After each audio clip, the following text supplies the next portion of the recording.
possam ter acesso e possam acompanhar. Então, quem perdeu hoje pode acompanhar depois, não se preocupem, vocês não perderão essas informações. Agora que já está gravando, eu vou começar, então, a apresentação. O nosso tema de hoje é muito relevante, nós vamos tratar sobre a negociação estrutural dos grandes litígios e os problemas pelo Ministério Público. E nós teremos professores também não menos importantes. Nós temos hoje como professor convidado o professor Sérgio Cruz Arenhá, que é mestre e doutor em Direito pela UFPR e pós-doutor pela Università degli Studi di Firenze. É professor associado dos cursos de graduação, mestrado e doutorado da UFPR e é também procurador regional da República. Então, a gente já vê que ele tem todo um conhecimento, uma bagagem para nos brindar muito sobre esse tema.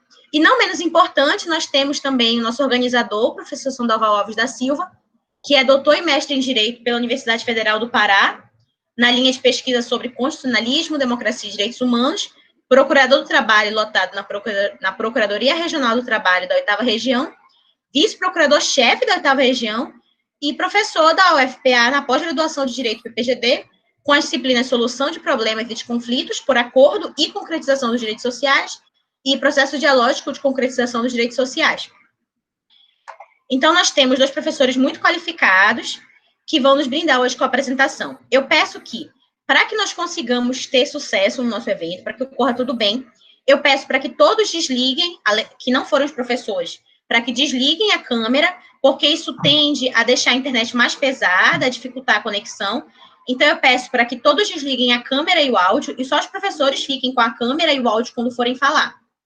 Da mesma forma, nós temos funcionado da seguinte maneira. Em um primeiro momento, os professores falam, tem mais ou menos meia hora, 40 minutos, não precisa ficar tão fixo no tempo, mas tem um tempo inicial para expor suas ideias, para começar o debate, e logo depois nós coletamos algumas perguntas que são feitas no chat.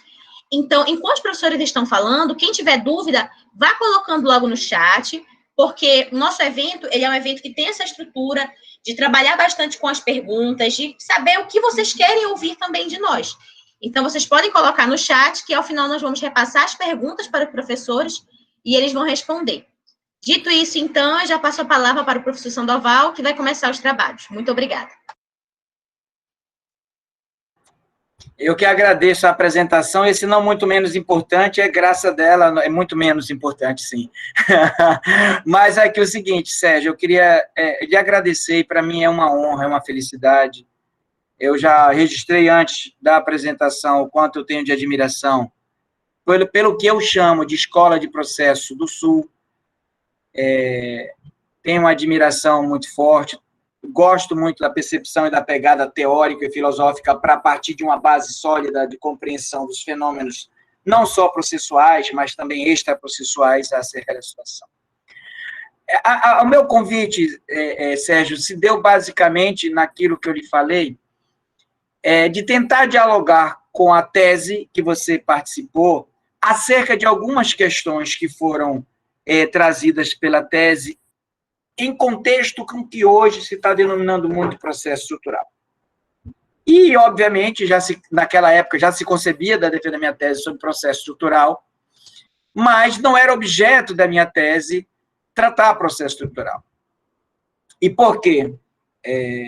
Sempre aqui submetendo a atuação nesse sentido, a gente se vale muito das soluções extrajudiciais, extraprocessuais, de técnicas ou de fundamentos processuais.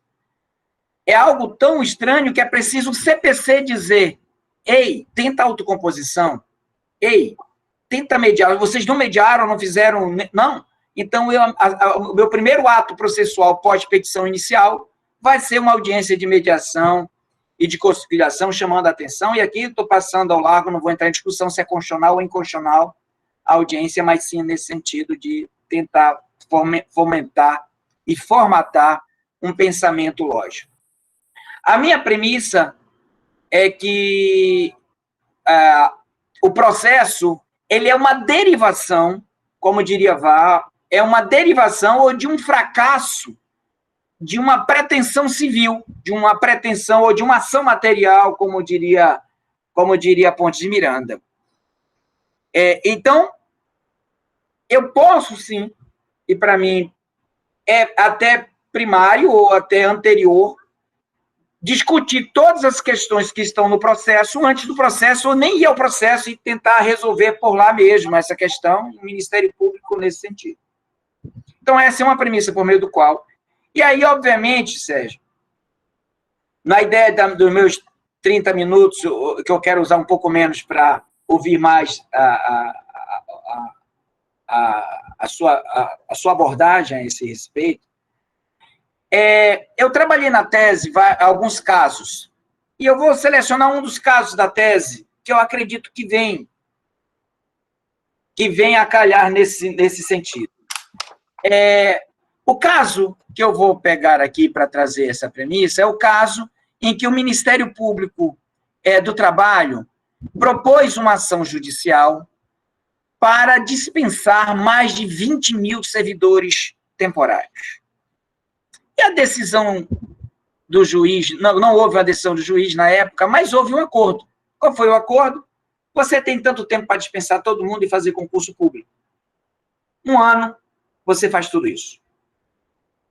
Eu não vou contar aqui quantos acordos aconteceram, e acontece até hoje, porque até hoje não se terminou essa situação, e quantas vezes isso teve que ser remexido. Mas eu vou destacar um deles. Chegou em um determinado momento, e por quê? Tudo isso por questão de estrutura. Não perceberam ainda direito como é que tinha que organizar a licitação, não tinha que organizar o concurso público, quem deveria contratar, recurso, mandado de segurança, uma série de coisas que acabaram impactando. Vou separar um específico aqui, em relação à educação indígena. Então, chegou um momento que a Secretaria de Educação chegou com o Ministério Público do Trabalho, na época, o professor José Cláudio Brito, e disse, olha, chegou o momento, vou mandar todo mundo da educação indígena embora, e eu não tenho ninguém para chamar, não tenho ninguém preparado, não tenho ninguém com curso, e ele teve essa sensibilidade nisso daí, e fez um acordo estrutural. Chamou a Universidade Estadual do Pará, dialogou para criar um curso de educação indígena lá, conversou com o governador e, de certa forma, indiretamente, com o parlamento, para aprovar uma lei nesse sentido. E passou-se o tempo do curso, as pessoas se formaram no curso e tudo mais, para depois ter um concurso público, para depois a educação indígena ser realmente ministrada por servidores efetivos e aqueles contratos temporários fossem realmente destratados. Uma negociação efetivamente estrutural. E na minha tese eu não trabalhei de processo estrutural, por quê? Porque não era processo estrutural.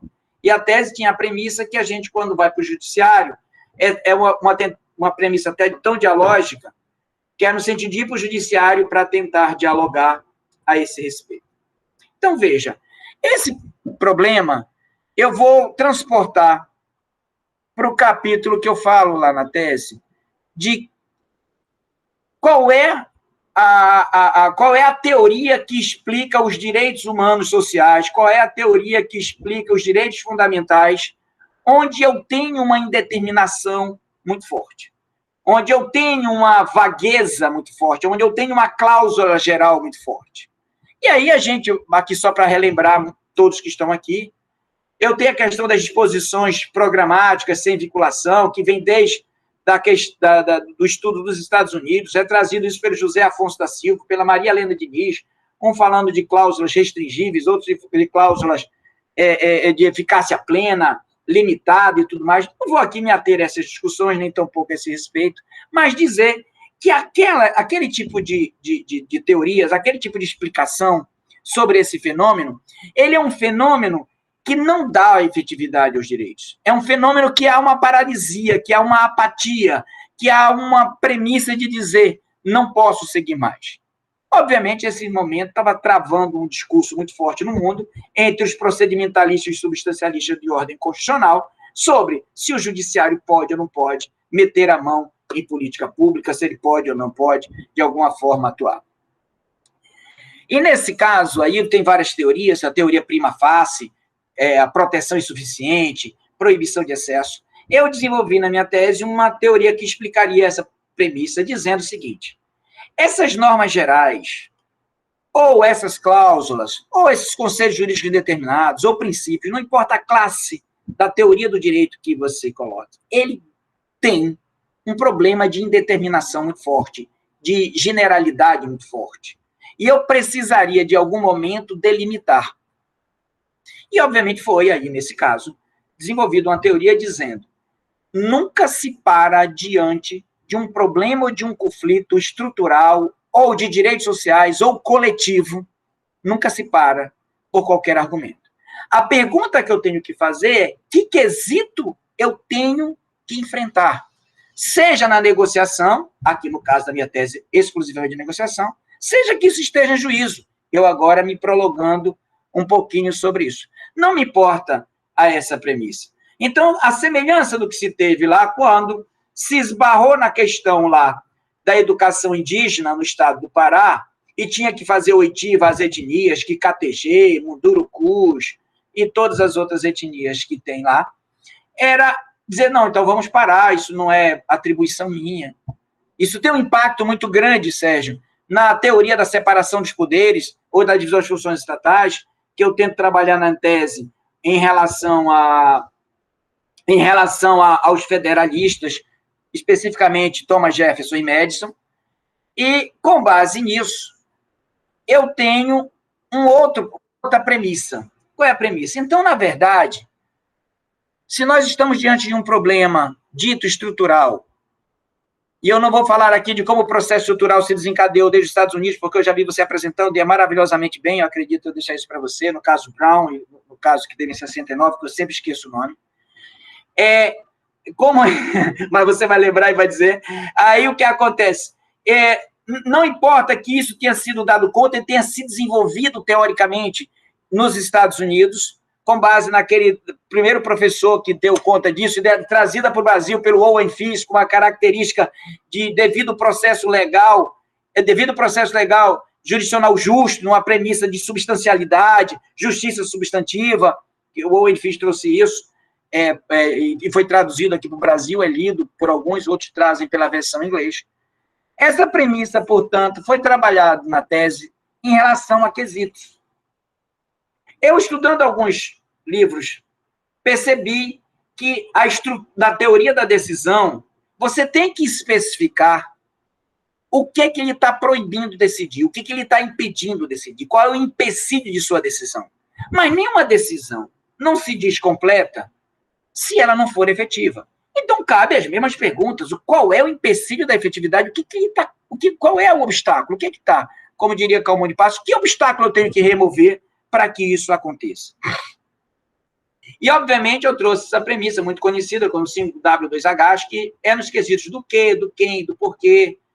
E eu fiz, obviamente, essa apresentação, dizendo que muitas questões estão na premissa do quem decide. Isso faz impactar, Sérgio, por exemplo, questões sobre indisponibilidade, porque eu acho que a maioria das pessoas, hoje não mais, mas a maioria das pessoas antigamente, ficavam parados no que é indisponível.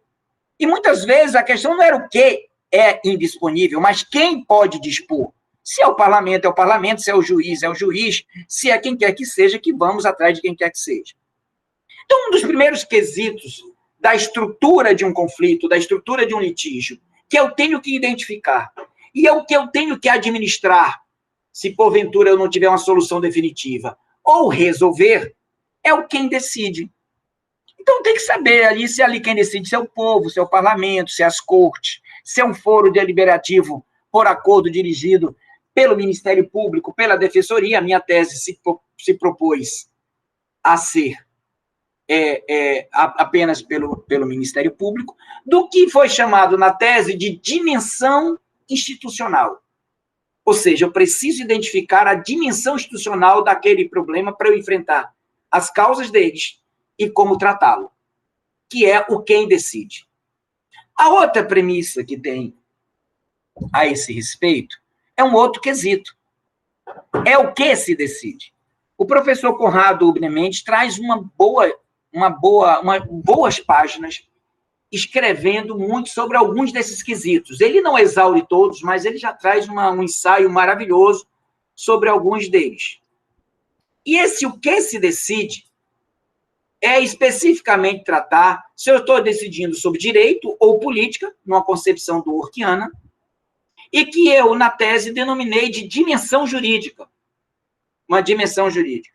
Recentemente, analisando um dos artigos que eu estou tentando falar sobre justiça restaurativa, estava se discutindo se aqueles acordos da justiça restaurativa seriam sindicáveis jurisdicionalmente ou não. Ou seja, isso é uma discussão de dimensão jurídica, ou seja, eu tenho uma proteção, eu tenho uma tutela, como diria, eu tenho uma discussão entre pretensão de direito material e pretensão de tutela, eu tenho essa diferença, ou seja, eu preciso recorrer a alguém, eu preciso usar o Estado que tem força para decidir quando a relação não der conta desse quesito. Então, quando eu faço essa estrutura, eu tenho um patamar a mais de visibilidade sobre o que eu estou discutindo, seja problema, seja conflito, seja satisfação social, e essas categorias são distintas, são diferentes, e, obviamente, no meu entender, teria que olhar de forma diferente, porque num conflito eu percebo claramente sujeitos adversariais, e num problema ele é tão plurimo, tão plurilateral, que eu tenho que trabalhar com a complexidade que o problema traz. O outro quesito é como se decide. Esse como se decide, ele é muito afeito a nós processualistas. Por quê? Porque ele é uma dimensão procedimental, é uma dimensão formal. Eu vou discutir o procedimento de uma decisão válida, legítimas, quais instrumentos de concretização, se eu tenho que obedecer o contraditório, se eu não tenho que obedecer o contraditório, se eu tenho que ser dialógico, se eu não tenho que ser dialógico, se é simétrico, ou seja, eu vou discutir ali o rito e o procedimento, aí, independentemente da natureza jurídica que se dê, se é uma relação jurídica ou não é, se é um ato concatenado, se é um conjunto de atos concatenados ou não, mas eu vou discutir isso. E é engraçado que nessa premissa a gente encontra, por exemplo, desde Alex, o Ingo Sarlé, que é daí do Sul, e até decisões do Gilmar Mendes, dizendo que o direito ao procedimento é um direito fundamental. Ou seja, se porventura faltar um procedimento para que haja uma decisão sobre um direito, ou sobre qualquer problema ou conflito, e faltar procedimento, esse quesito deve ser exaurido. Entendo eu, e aí o formalismo valorativo, para mim, vem a calhar como nunca, ou a instrumentalidade, quem queira usar, seja da Escola do Sul, seja da Escola do Sudeste, viria a calhar de forma fenomenal. E eu estou, nesse momento, como Jack o Estripador, digerindo por parte aquele problema, aquele conflito e aquela insatisfação social. Um outro quesito também, que para mim tem que ser detalhado, especificado, diagnosticado, é a razão, o porquê se decide. O porquê se decide. E essa dimensão, assim como eu chamei de dimensão institucional para quem decide, dimensão jurídica para o que se decide, dimensão formal para como se decide, essa é uma dimensão racional. Por quê? Porque eu tenho que expor razões. Quais razões me levaram a adotar esse procedimento? Quais razões, aí seriam razões procedimentais, quais razões me levaram à conclusão para dizer que alguém tem ou não tem, ou deixa de ter razão, é procedência ou improcedência, se esse acordo é bom ou ruim. Isso daí é uma dimensão que eu chamei de racional. É uma dimensão racional que eu tenho que estratificar, seja razões procedimentais, sejam razões substanciais, eu tenho que especificar e tenho que enfrentar. Muitas vezes, quando eu me percebo diante de uma confusão dessas, eu paraliso, há uma paralisia. Quando eu especifico, quando eu esclareço, quando eu faço o diagnóstico, eu começo a dizer, não, então vamos encarar isso daí. Um outro quesito também, Sérgio, que obviamente estou falando muito mais para as pessoas que você é um profundo conhecedor da minha tese, é o quando se decide. E o quando se decide, que eu denominei de dimensão temporal, é uma premissa não só de quando se decide, mas a que tempo eu vou retrospectivamente ou prospectivamente analisar fenômenos que aconteceram no passado, obviamente retrospectivo, e me projetar para o futuro, prospectivamente. E toda a dimensão temporal, ela é eivada por série de questões que hoje nós lidamos e não tem, como, por exemplo, a modulação dos efeitos de uma decisão pelo Supremo Tribunal Federal. Eu entendo até, e já disse isso, que quando eu, num TAC pelo Ministério Público, eu negocio prazo e tudo mais, eu estou modulando os efeitos, porque eu estou diante de um ato ilegal ou inconstitucional, ou qualquer nome que se dê, e eu estou dando um tempo para que aquilo se regularize, e eu estou fazendo uma certa modulação. Isso aí é uma discussão da dimensão temporal. E é lógico Se minha dimensão temporal versar sobre fatos já ocorridos, o fenômeno da coisa julgada é algo que tende à imutabilidade, ou seja, eu tenho que ter uma segurança jurídica mais forte. Mas quando eu me projeto para o futuro, quando eu tenho uma dimensão temporal prospectiva, se eu tornar fixa, eu acabo com um problema de realmente não resolver. Por quê? Porque as circunstâncias da vida vão colocar numa situação em que nós não daremos conta diante daquilo que foi decidido. Ou seja, a decisão não explica, não é racional, ela não tem... Eu tenho impacto em outras dimensões desse problema. Um outro quesito também ainda, fazendo um papel de Jack Estripador, é onde se decide. O lugar que se decide. Que eu chamei de dimensão geográfica. Essa dimensão ela pode ser tida tanto como se decide no que se refere à cognição, como no que se refere ao cumprimento. Diga-se de passagem, todas as dimensões, Sérgio, elas são trabalhadas em todas elas, tá? É trabalhada na cognição, e não importa que tipo de cognição, e seja no cumprimento também. Por quê? Porque a concretização, ela se preocupa com a efetivação dos direitos. Ele tem essa dimensão de que os direitos sejam... Ou seja, você ganha e leva. Você não pode ganhar, mas não levar.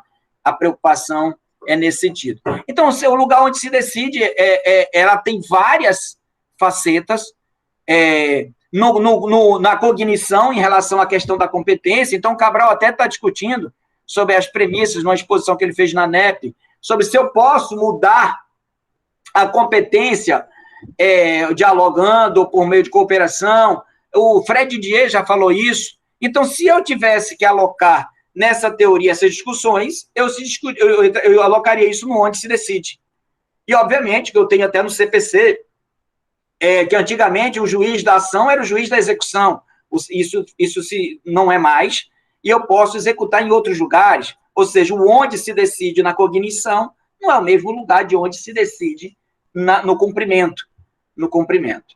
E, obviamente, como a gente está trabalhando sobre questões estruturais, sobre processos coletivos, sobre direitos sociais, um dos quesitos não menos importante, pegando o paralelo da Camille, é o quanto custa.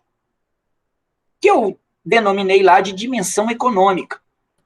Dimensão econômica. Eu preciso, às vezes, sou impactado, e isso surgiu vindo da Alemanha, como a teorias da reserva do possível, teorias aqui adotadas pelo Brasil como da impossibilidade material de cumprimento da decisão judicial, da realeza dos fatos frente a uma decisão contrária, ou seja, o fato não comporta o cumprimento daquela decisão. E eu trabalhei como outro quesito, chamado dimensão combinatória, que seriam quais as combinações da decisão. E essa decisão, ela precisa implicar em alguma combinação, porque se não implica em alguma combinação, eu não tenho como utilizar a força estatal para que aquilo, de alguma forma, seja cumprida pelas perspectivas estatais a esse respeito. Então, falando rapidamente sobre essas premissas, Sérgio, eu trago essa preocupação, e na minha tese eu não falei de processo estrutural, porque não é processo, ele está antes do processo, e até a ideia de dizer, era melhor que os fenômenos processuais fossem explicados por aquilo que as pessoas, na sua originariedade, pudessem fazer. Isso chegou a fazer com que eu afirmasse, na minha tese, por exemplo, de que o transporte notíribus de uma sentença coletiva, um direito difuso ou coletivo, como diz o Código de Defesa do Consumidor, se porventura isso fosse objeto de acordo, também poderia. Por quê? Porque a derivação, uma decisão de vontade derivada pelo juiz, substituída pelo juiz, não poderia ter maior valor do que aquele que os sujeitos envolvidos decidindo tivesse. Ou seja, ele não pode ser maior. De sorte que o juiz, o máximo que o juiz pode decidir, não pode ser maior do que o que as pessoas em acordo pudessem decidir, porque a originariedade está com eles. Feitas essas discussões, eu tenho uma análise nesse sentido, e obviamente para a gente dialogar, de que o processo estrutural foi uma preocupação nos Estados Unidos de como se cumprir uma decisão.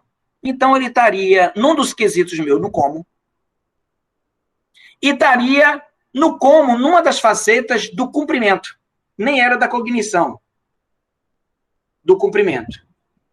E que talvez esses fenômenos que nós estamos estudando aí, por mais que o processo eleitoral seja bem-sucedido, e para mim é bem-sucedido, eu tive um webinar com o Vitorelli discutindo sobre o processo eleitoral e intervenção em política pública, falando sobre isso, foi muito interessante, sempre muito enriquecedor, não é o caso aqui, mas se porventura o processo estrutural seria progressivamente algo que o direito brasileiro e os operadores de direitos processualistas têm que conceber para depois perceber que ainda tem muito mais coisas ainda em outros quesitos, porque de repente eu estou ali ainda parcialmente discutindo ou preso a um dos quesitos. E esse fenômeno impacta porque se eu digo que a coisa julgada, como eu falei anteriormente, para o passado é fácil, para o futuro é difícil. Aí eu tenho uma explicação mais fenomenológica, teórica, filosófica para esse respeito. E mais, se eu estou diante de um problema prospectivo, de concretização prospectiva, concretização de identificação, eu tenho 4 grandes problemas, ou 4 grandes características quando é direitos fundamentais. Primeiro, isso é dinâmico, portanto, há uma movimentação, há um dinamismo. Eu congelar o que é dinâmico, ou eu quebro o gelo, ou eu imobilizo o dinamismo, o que vai estourar o motor em algum lugar. Ele é contínuo, ou seja, estamos sempre vivendo com problemas envolvendo as questões estruturais, e como que essa estrutura dá conta dos direitos fundamentais. Ela é progressiva, ou seja, porque os direitos fundamentais têm a tendência de sempre vir uma premissa de ganho, ou de percepção e de fruição desses direitos. E ela é gradual. Não necessariamente o que eu decidi vai ficar naquele ponto. E isso me lembra um dos teóricos que eu abordei, que foi o Conrado Hübner, chamado de rodadas procedimentais, e ao fim de cada rodada procedimental eu chegaria a uma última palavra provisória. Logo, era como se fosse uma coisa, não é como se fosse uma coisa julgada com prazo fixado. Porque nós já sabemos que outras causas vão encontrar, que outros pedidos vão aparecer, que outros fenômenos vão surgir, então as causas de pedir vão bailar nesse aspecto. Eu fico por aqui em relação a isso, estou monitorando, deixando um tempo mais, e dizendo da honra e da satisfação que eu tenho de ter aqui nesse sentido, dupla satisfação, e tentar, dessa forma, dialogar com você. Você tem textos escritos sobre o processo estrutural, está trazendo isso de forma brilhante para cá, é uma das leituras que faço. O Vitorelli, inclusive, no livro dele, foi uma das pessoas que citou, foi você, como uma das pessoas que era referência aqui no Brasil sobre esse assunto. E aí eu queria dizer para você sobre o caso que eu apresentei, saber se você tem mais casos, o que é que tu achas disso em relação ao grupo de pesquisa, qual é a sua ponderação a esse respeito, como é que você encara essa forma que eu estou trazendo aqui para o grupo de pesquisa, de enfrentar um tema que está tão em voga, tão maravilhoso, que é o processo estrutural, e como ele é que se dá pela via extrajudicial, pela via da resolutividade. E até digo, para finalizar, que de classificar entre judicial e extrajudicial, eu dou uma prevalência para a jurisdição. Eu não teria que classificar entre judicial, porque não eu classificaria entre autocompositiva e extra-autocompositiva? Sei lá, estou fazendo só uma percepção, literalmente, de reflexão sobre isso, em uma tarde que você está me agraciando, e vai me agraciar mais ainda. Era isso que eu tinha a falar, minha parte, terminando 30 minutos exato, que eu não vou usar os 40, 10 minutos para você, Sérgio. Bom, em primeiro lugar, né, Sandoval, eu queria agradecer muito o convite para estar aqui com vocês todos. Para mim é uma enorme alegria, como eu tinha dito antes, só não é maior alegria porque, infelizmente, eu não posso estar aí com vocês no Pará, aproveitando não só o tempo de vocês, mas a culinária de vocês e a companhia de vocês todos, que para mim seria uma alegria muito maior. Mas é uma enorme alegria estar aqui conversando com você, revendo você, um queridíssimo amigo, e todos os outros grandes amigos que eu tenho, que eu vejo aqui também nessa reunião, o professor Antônio Cabral, Beclaut, Eduardo Medeiros, o Marcos Aurélio, queridos amigos que eu tenho e que me dão a honra também de participar desse momento. Passa minhas parabenizações aí, que eu realmente não vi. Estou vendo o Eduardo Medeiros, o Marcos Aurélio também, minha também. E assim, eu queria dizer, Sandoval, para começar, que você trouxe tanta informação e tantas coisas que eu tenho até dificuldade de começar a estabelecer, ou tentar estabelecer um diálogo com você. Mas vou tentar colocar algumas ideias que, a meu ver, podem talvez casar com aquilo que você colocou, tocando, de certa maneira, também um pouquinho num tema que eu vi aqui que a Marcelene colocou numa questão aqui nesse chat, né, que é a tese do Bickel, talvez um dos livros mais importantes que a gente tem na questão da implementação de políticas públicas por meio do Poder Judiciário, né, o livro dele intitulado The Least Dangerous Branch, o ramo menos perigoso, né, o título, inclusive, um título muitíssimo interessante para tentar mostrar a ideia de que talvez o Poder Judiciário seja o ambiente menos perigoso para implementar a política pública, né? E isso toca um pouquinho nessas questões que você colocava sobre esses critérios para a implementação desses direitos fundamentais, e acho que a gente pode começar, talvez, tentando pensar um pouco sobre esse ponto aqui especificamente, né? Essas questões, como você colocou, do o que, quando, como, quem, etc. e tal, né? E depois do Bickel, inclusive, outros tantos autores escreveram sobre o tema, talvez o mais famoso deles seja o Kasselstein, que é um sujeito que retoma o trabalho do Bickel, nesse ponto em particular, essa questão da decisão pela não decisão, algo que aconteceu na Suprema Corte americana anteriormente, e o Sustain vai classificar os magistrados em 4 grandes grupos, né, para tratar do tipo de postura do magistrado em relação à implementação dos direitos fundamentais, né? Então, vai falar dos juízes heróis, dos juízes soldados, dos juízes minimalistas e dos juízes mudos. Mudos seriam justamente esses que decidem não decidir e esperam que a solução venha, talvez, de um outro ramo do legislador, do administrador, ou até da sociedade civil, de alguma outra forma. Então, eu diria assim, de fato, quando a gente vai tratar o problema da implementação de direitos fundamentais, né, e, de novo, aqui é uma ressalva que é importante de ser feita, o processo estrutural não é apenas para direitos fundamentais, né? As primeiras preocupações que aconteceram teóricas nos Estados Unidos, sobretudo na obra do Chase, né, de 76, o artigo do Chase, de 76, o primeiro artigo que fez uma referência expressa à ideia do processo estrutural, estava muito concentrado no problema da implementação de política pública e no diálogo do juiz com as obrigações do Estado e tal, mas a gente sabe hoje que não é só de política pública que vive o processo estrutural e a atuação do juiz no ambiente público, né? Ele envolve uma série de outros dados também, inclusive no ambiente privado, e que, portanto, não estariam exatamente ligados no tema do processo dos direitos fundamentais. Mas, enfim, por que esse é um grande problema? Porque esse é um dos grandes espaços para o processo estrutural e para todo esse diálogo que a gente está fazendo aqui, né? Eu acho que é importante, de fato, a gente perceber que, quando a gente pensa em implementação de direitos fundamentais, a questão, como você mesmo colocou, é, em grande medida, saber quem vai fazer isso, né? Quer dizer, nós devemos deixar o Poder Judiciário se meter nisso?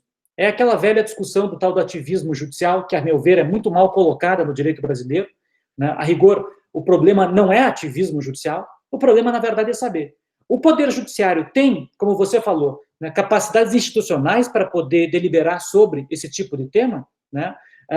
Essa noção de capacidade institucional, como as capacidades que cada entidade tem para se colocar dentro de uma dinâmica, de um diálogo, né, é um dado muito fundamental para cá, né? E, claro que daí a gente vai ter N visões diferentes sobre esse problema. Nós vamos ter desde aqueles que são, de fato, mais minimalistas, aquelas doutrinas norte-americanas e brasileiras que veem um papel de autocontenção para o Poder Judiciário, de modo que o Poder Judiciário não possa se intrometer nesse campo, o Poder Judiciário não teria capacidades institucionais suficientes para esse fim, né?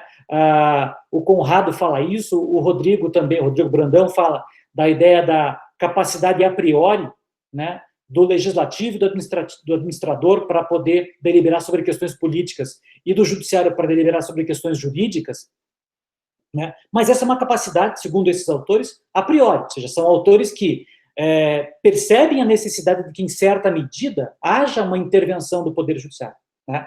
Ao lado desses, nós vamos ter, então, aqueles que vão pensar que o Poder Judiciário não deve se intrometer nesse campo, né? Ou vão ter naquele outro extremo, né? Aqueles que vão dizer, não, o Poder Judiciário tem sim capacidade para intervir aí, né? É mais ou menos o caso do Bickel, é também o caso do Horowitz, no direito americano, e vários outros autores que trabalham sobre esse tema naquele sistema lá.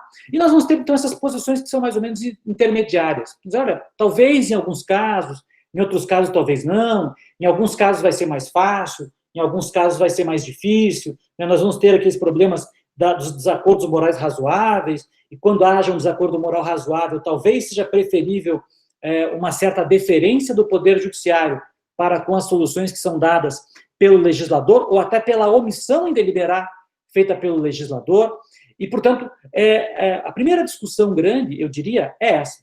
Porque a discussão sobre quem delibera, de certa maneira, também envolve várias dessas outras discussões que você propõe. Né? Saber quando eu delibero, saber o custo da deliberação, saber como eu delibero, saber por que eu delibero, onde eu delibero. Enfim, tudo isso, de certa forma, ela está embutida na ideia de capacidade institucional e, portanto, também vai, de certa forma, estar alocada nessa determinação de dizer, vou deixar o legislador escolher quando ele quer, por exemplo, deliberar sobre a eutanásia no Brasil? Ou o juiz é que vai ter que fazer isso porque o legislador não fez? Vai o juiz fazer essa deliberação e dizer quando, como, por quê, com que custo, quais são os meios coercitivos, onde, etc., vai haver esse tipo de aplicação dessa ideia. Né? Enfim, essa, a meu ver, é o debate de fundo que está colocado aqui. E quando a gente pensa nessa ideia de capacidade institucional, e, sobretudo, quando a gente atrela esse problema aos grandes elementos colocados aqui, né? Ou seja, eu vou extrair desse ponto, arbitrariamente, as comunidades internacionais, a sociedade civil, e vou focar nos órgãos públicos do poder público, embora pudesse, claro, e devesse incluir os outros órgãos, né? Vou focar aqui nesse ambiente que é dos três elementos, do legislador, do administrador e da jurisdição, do juiz, né? Eu diria, há inúmeros argumentos muito bons que vão estabelecer uma prioridade para a intervenção dos outros órgãos. E há argumentos, a meu ver, muito bons que vão estabelecer uma interferência maior do Poder Judiciário nesse ambiente. Né? Há, para mim, um texto que é muito interessante sobre esse tema, que é um texto do professor Richard Fallon Jr., também um professor de direito constitucional norte-americano, que é um autor que, a meu ver, tem uma posição mais ponderada nesse aspecto, e que vai dizer, olha, talvez o ambiente jurisdicional seja um ambiente muito adequado para esse tipo de deliberação. Em primeiro lugar, porque o ambiente jurisdicional envolve uma deliberação mais técnica, a fundamentação do magistrado é diferente da fundamentação do político, na medida em que o magistrado tem que se fundamentar e tem que se pautar, pelo menos, por critérios normativos, né, que são, enfim, estudados por nós desde o primeiro ano da faculdade. Né? O sujeito tem que, pelo menos, fazer alguma argumentação em termos constitucionais, como você mesmo colocou, o problema da própria dinâmica do que é um direito fundamental, de como é que ele aplica, quais são os seus limites, qual é a sua eficácia. Enfim, é um diálogo que tem uma certa tecnicidade que o político não necessariamente tem que passar para poder deliberar sobre esse tipo de tema. Né? Por outro lado, também o ambiente jurisdicional conta com aquela vantagem de, em grande parte das situações, ou pelo menos em parte das situações, poder ser um poder contramajoritário. Ter condições de ser um poder contramajoritário. Né? Quer dizer, eu não digo que ele sempre seja contramajoritário, e talvez até não deva ser sempre contramajoritário, mas o fato de que, no ambiente jurisdicional, haja um espaço de representação e de participação de minorias, que são minorias desprezadas no ambiente político, é um dado, a meu ver, muito significativo, né? Que a gente não vai ter no ambiente político. Né? No ambiente político, porque, inclusive, a dinâmica é trabalhada em cima da lógica do poder do voto, né? Claro que a tendência sempre é privilegiar a opinião majoritária e desprezar a opinião minoritária. Né? O Poder Judiciário, pelo menos, dentro de um ambiente dialogal, como você, inclusive, defende na tua tese, né? Dentro dessa lógica do diálogo e de um diálogo amplo, que, portanto, permita a intervenção de vários sujeitos, de todos os sujeitos necessariamente envolvidos na discussão, tem que dar um espaço para essas minorias e tem que dar um espaço equivalente ao espaço que tem as maiorias, no sentido de que a decisão judicial pode até ser uma decisão que vai favorecer a maioria, mas ela tem que, pelo menos, levar em consideração os argumentos da minoria e rejeitar os argumentos da minoria na sua fundamentação, coisa que no ambiente político eu não necessariamente tenho, né? Então, eu diria, o debate de saber se a implementação de um direito fundamental na via jurisdicional ou na via não jurisdicional, na via do ambiente político, na via do ambiente administrativo, é melhor ou pior, ele vai contar com uma série de argumentos pró e contra, muitos deles muito bons, e muitos deles muitas vezes, insuperáveis até, né? A própria discussão da legitimidade democrática dos outros ambientes em detrimento do ambiente jurisdicional. Quer dizer, a maioria, vota num determinado corpo político que delibera, por exemplo, por não permitir o aborto, né? E nós, em tese, então, estamos de acordo com aquilo, porque somos representados por aquela visão.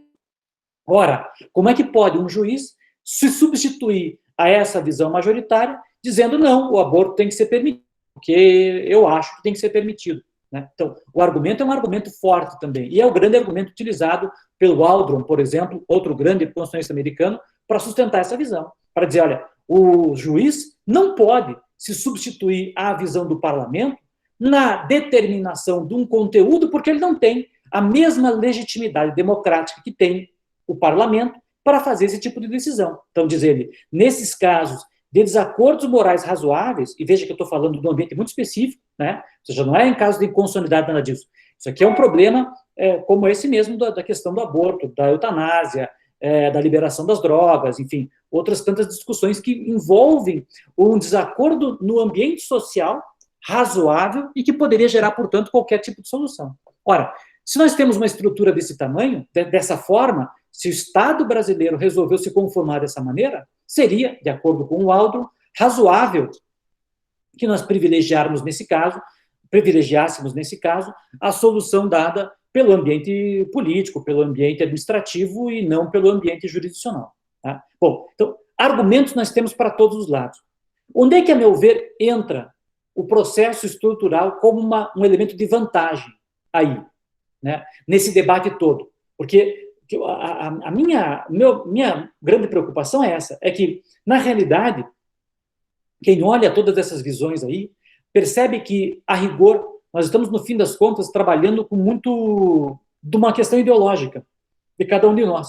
Quer dizer, eu talvez tenha uma visão mais minimalista, o outro tem uma visão um pouco mais intervencionista do Poder Judiciário, e nós temos argumentos que vão acabar defendendo uma visão ou outra, né? De novo, voltando de volta ao Rodrigo Brandão, né? Quando você vai falar dessas ideias, dessas rodadas deliberativas, desses acordos provisórios, dessas soluções provisórias, né? No fim das contas, ainda assim, a pergunta que fica é sempre a mesma.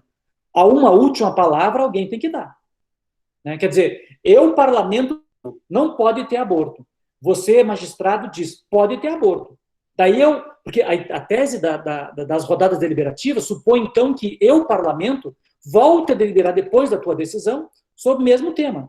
E daí passa a dizer, não, doutor Sandoval, magistrado X lá, disse que não era para ter aborto, mas ele examinou tal problema. Agora, eu estou vendo agora melhor o problema e eu acho que pode ter aborto de novo.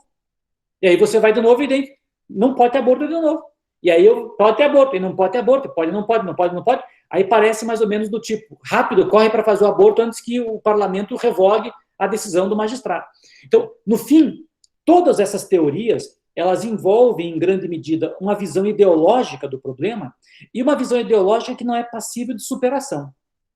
Seja no direito brasileiro, seja mesmo no direito americano, que tem estudado muito isso aqui, né? E veja, a gente está falando talvez, dos principais autores de direito constitucional norte-americano, e eles não conseguem achar um critério para determinar isso aqui. Eles não conseguem determinar um momento, ou quem é que dá a última palavra, nem na hipótese de uma deliberação provisória para esse tipo de problema, né? Então, eu acho que o processo estrutural entra aí como talvez um meio termo, talvez uma doutrina eclética, né? Para a gente que gosta do processo civil, gosta muito de doutrina eclética, né? Tem o cara que é privatista, tem o cara que é publicista e tem o cara que é o eclético. Tem o sujeito da ação concreta, da abstrata e da eclética. Sempre tem um eclético aí no meio. Mas talvez, como uma visão talvez eclética desse problema, o processo estrutural entra para dizer, talvez não seja nem o momento do juiz dar a decisão, seja o momento do juiz fazer uma outra coisa aí, que é agregar todos os que devem participar para estimular que eles decidam, ou estimular que a solução saia a partir desse diálogo entre todos esses sujeitos. Ou seja, a gente conversava sobre isso de tarde, né? E eu dizia, a meu ver, o processo estrutural ele tem uma grande diferença para o processo civil comum, que é o fato de que ele, na verdade, ele tem que ser um ambiente que emula um outro ambiente. Um ambiente parlamentar, um ambiente administrativo, um outro ambiente deliberativo, né? Ou seja, o processo estrutural passa a ser um ambiente não para que o juiz se informe para decidir, como a gente está acostumado a ver o processo, né? Eu tenho a tese do autor, a tese do réu, instrui, julga. Não. Eu tenho aqui um espaço de participação dos sujeitos envolvidos para, quem sabe, que eles possam autonomamente encontrar uma solução para o problema, ou que eles possam facilitar uma decisão tomada pela instância adequada. Então, a gente fala nessas decisões dialogadas, a gente fala nessas decisões que são decisões participativas de vários órgãos, o juiz, por exemplo, aponta a inconstitucionalidade e deixa a critério do legislador estabelecer a maneira como vai ser resolvido o problema da inconstitucionalidade, né? Há vários exemplos disso, inclusive, no direito internacional. Né? A Itália, por exemplo, teve um caso que envolvia, inclusive, uma questão trabalhista, que era um problema de indenização quando o sujeito era...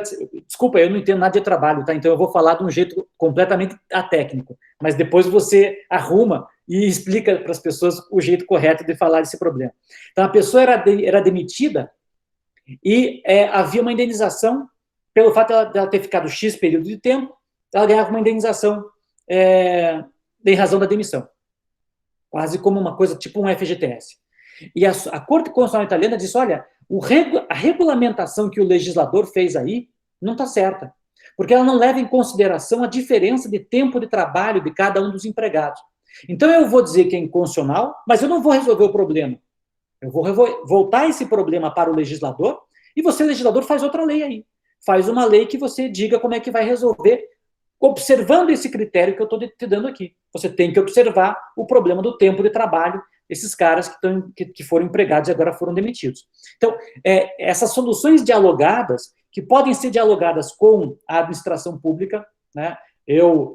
Você mesmo colocou ali o problema da educação indígena, né? Eu, por exemplo, posso dizer, olha, a educação indígena tem que ter uma solução. Agora, não sou eu que vou dar a solução. Vem aqui, Secretaria de Educação, e me diga como é que você vai resolver o problema da educação indígena desse pessoal aí. Né? Eu vou resolver desse jeito. Não, desse jeito não tá bom. Vamos resolver de um outro jeito. Você vai me trazer uma outra solução. Então, esse ambiente, ele passa a ser um ambiente interessante para esse fim. Por quê? Por várias razões. Primeiro, porque o juiz, de fato, ele tem sempre uma prerrogativa de permitir esse diálogo que outras instâncias não têm. Né? Afinal de contas, o juiz tem condições, inclusive, de coercitivamente trazer pessoas para o diálogo, coisa que o parlamento não tem condições de fazer. Né? Então, o juiz também tem condições de estabelecer um diálogo com, pelo menos por ele, um controle de representação adequada dessa participação desses sujeitos. Diz, olha, você aqui não serve para dialogar. Você não está fazendo um trabalho direito. Quem vai entrar aqui nessa atividade é outro órgão, é outro sujeito, é alguma outra pessoa com outras condições, etc. e tal. Ou há um outro subgrupo aqui que não está representado e que tem que ser representado. Então, eu vou criar um outro elemento de representação, de participação, para que esse outro sujeito venha também participar, venha também aperfeiçoar esse diálogo que vai ser colocado aqui. Então, eu acho assim, há vários elementos aí dentro de um processo judicial que favorecem esse trabalho. Né? É lógico que muitos desses elementos, e aí eu entro mais ou menos no teu tema, e vou falar bobagem, porque esse é o teu tema, né, não é mais o meu, muitos desses elementos também são elementos que podem ser encontrados na via extrajudicial, mas, sobretudo, na via extrajudicial de algumas espécies de procedimento. né? Porque, por exemplo, eu não vejo essa possibilidade ou essas possibilidades que o diálogo que eu posso ter num ambiente judicial, eu também possa ter na via não judicial, quando eu, por exemplo, estou diante de um problema ou de um diálogo que é presidido por uma entidade, por uma associação, né? Então, eu vou querer resolver essa minha questão aqui numa via não judicial. Tudo bem, onde? No sindicato. O sindicato tem condições de fazer esse tipo de diálogo? Tem condições de chamar todas as pessoas? Eu não conheço sindicatos suficientes para poder ter uma opinião concreta e perfeita sobre o problema. Mas eu imagino que não. Até porque, muitas vezes, o sindicato também trabalha com uma lógica, entre aspas, política, né? Quer dizer, eu fui eleito por um certo grupo, eu favoreço aquele grupo, favoreço certos interesses, e há certas pessoas que devem ser alijadas porque elas não participam do sindicato, porque elas não são sindicalizadas, etc. e tal, né? E, portanto, eu posso ter um problema também ali de representação. Fora que o sindicato não tem condições também de impor a participação dos sujeitos para o diálogo. Agora, órgãos como nós, né, Ministério Público, Defensoria Pública, eventualmente, imagino, e aí eu, de fato, posso estar falando bobagem, talvez até a Advocacia Pública, nós temos um outro tipo de arsenal de instrumentos para que essa participação possa acontecer, para que essa representação possa, de fato, acontecer. Então, a gente pode, de fato, ter um ambiente que é exatamente um ambiente muito semelhante, pelo menos, ao ambiente participativo do processo judicial estrutural. E, além disso, a gente pode ter também uma flexibilidade procedimental que, às vezes, o processo judicial não tem, né? Ou que, muitas vezes, o juiz não percebe que o processo judicial pode ter, né? Porque nós não temos propriamente um procedimento extrajudicial minuciosamente regrado, como tem no processo judicial, né? E isso, de certa maneira, entra, inclusive, em aspectos que a gente pode ir além dessa discussão, né? O professor Antônio Cabral, se quiser até depois intervir aqui, trabalha muito bem esse problema, né, de a gente poder aportar para o ambiente judicial essa via negocial que a gente tem no ambiente extrajudicial, né, de dizer, por que a gente não pode, quem sabe, construir um procedimento de maneira negociada, né? O professor Antônio sabe bem disso, eu chamo ele de hiperprivatista, ele me chama de hiperpublicista, tá tudo bem, a gente continua mesmo amigo do mesmo jeito, mas por conta de uma diferença de conteúdo e amplitude desses acordos. Agora, não há dúvida de que é possível que haja esses acordos no ambiente judicial e que, portanto, você tenha ali um procedimento que seja muito mais participativo do que aquele que o Código do Processo Civil, em tese, prevê, né? Então, a gente poderia ter aqui, na via judicial, um ambiente ultra participativo, assim como também no inquérito civil público, no procedimento administrativo, eu poderia ter um procedimento ultra participativo, que também levasse esse conteúdo informativo para os sujeitos e que também estimulasse uma solução extrajudicial, uma solução negociada pelas partes desse procedimento administrativo, né? E que até estimulasse algo que, para nós, por exemplo, do processo estrutural, é muito interessante, que é uma, entre aspas, manipulação da fase executiva, né? Estabelecer, por exemplo, metas, o cronograma de cumprimento, né? Metas de cumprimento, objetivos de cumprimento, coisa que é muito mais fácil de se obter na via extrajudicial, porque não tem regramento sobre isso, do que na via judicial, que tem uma série de formalismos que, em certa medida, poderiam ser imaginados como amarras para que o Poder Judiciário decidisse, ou para que, enfim, a solução adjudicada oferecesse esse tipo de comportamento, esse tipo de solução. Então, eu concordo que a gente possa ter essa ideia, né, e acho que, nesse ponto, o ambiente do procedimento administrativo encampado por órgãos como nós, Ministério Público, Defensoria Pública, etc., ele realmente tem, em grande medida, as características necessárias de um processo judicial estrutural. E, portanto, é também um ambiente adequado, muito adequado, para esse mesmo fim. A única coisa que eu colocaria aqui é o seguinte, o processo estrutural trabalha com uma lógica de uma característica do chamado conflito estrutural, que, para mim, é uma característica muito importante. Ela não é muito estudada no direito brasileiro, mas, a meu ver, ela é muito importante. É uma característica que é tomada, por alguns autores, é tomada das ciências da natureza, das ciências naturais, que é a ideia da chamada complexidade. E o direito hoje, inclusive, encampa essa teoria, encampa essa ideia. Nós temos, inclusive, vários trabalhos escritos, eu não tenho, né, mas outras pessoas têm vários trabalhos escritos sobre essa chamada teoria da complexidade. Um pouquinho disso a gente examina até no nosso curso de processo civil coletivo, no livro que eu escrevi com o professor Gustavo Osna, para tentar mostrar um pouco dessas características e como isso impacta aqui. O que é complexidade para essa teoria? Complexidade não é coisa difícil. Né? Coisa difícil nós fazemos todo dia. Né? A gente lida com um problema difícil a vida inteira. Mas complexidade não é situação difícil de resolver.